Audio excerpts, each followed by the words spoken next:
let's say a marketer listening to this call and I want to go convince my exec team to go run a billboard, you know, the CEO, CFO type of persona. Like, how should I go about convincing them that, all right, this is a good idea? Well, first and foremost, you could tell them that we can measure it now. That wasn't always the case. You know, it was the type of thing where it's like, oh, I'm spending, you know, all my money on advertising and I don't know which half works or whatever the saying was. But aside from it being more measurable, if you compare it against other channels, out of home has the highest recall. So most memorable. It's hard to remember the ads that you saw on Instagram and, you know, all the ones that show up in feeds. But for some reason, people are way better at remembering that they saw an ad in real life. And then the second piece is that it has the highest percentage of users that take an action after seeing the ad. And most of the time, that's going to be a Google search. And for all the noobs, the people that are new to out of home or thinking about out of home for the first time, just let me save you the exercises or the experiments. Vanity URLs don't really work. QR codes don't really work. But you know what does work? Having a compelling message and then somebody just, you know, and then having your brand well represented on the billboard and then going to search for that on Google. And that tends to work pretty well. The other selling point is we now have a lot of the concerns from in the early days was I'm wasting a lot of money on people that aren't going to receive my message or won't act on my message. And to that, we've built out like audiences. So basically you could find behavioral, I can't speak today, it's Friday.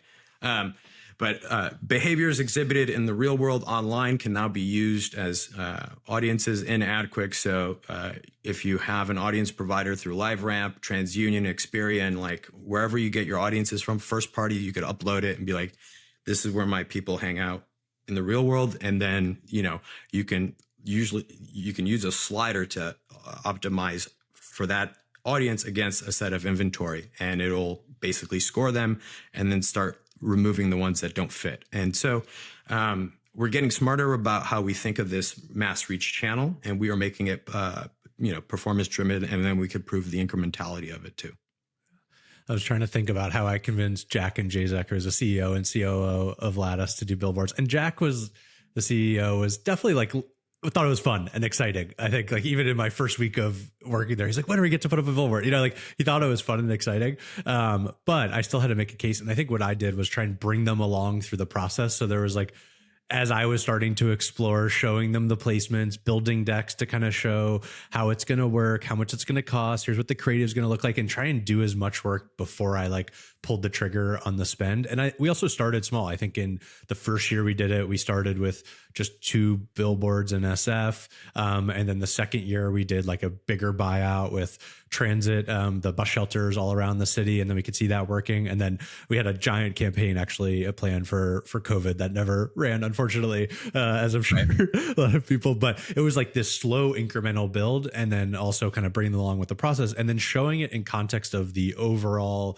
like marketing mix of stuff we were doing. It was like, hey, we're doing all these other things in marketing, and billboards accounts for 3 or 5% of our overall spend and stuff. So this is just one of the many ways we're getting people. And I would always describe it as, I always like war as an analogy. It's like billboards and brand advertising is sort of like the bombers who are going out, right? And doing cover for the people on the ground, the sales team, the digital ads, all those things. So I don't know, that's kind of how I thought about it at the time. No, that's a great way to think about it. I guess another way that you can also, try to convince your C-level team or your executive team of getting some budget for billboards is to pull in a heavy hitter who's had success with them.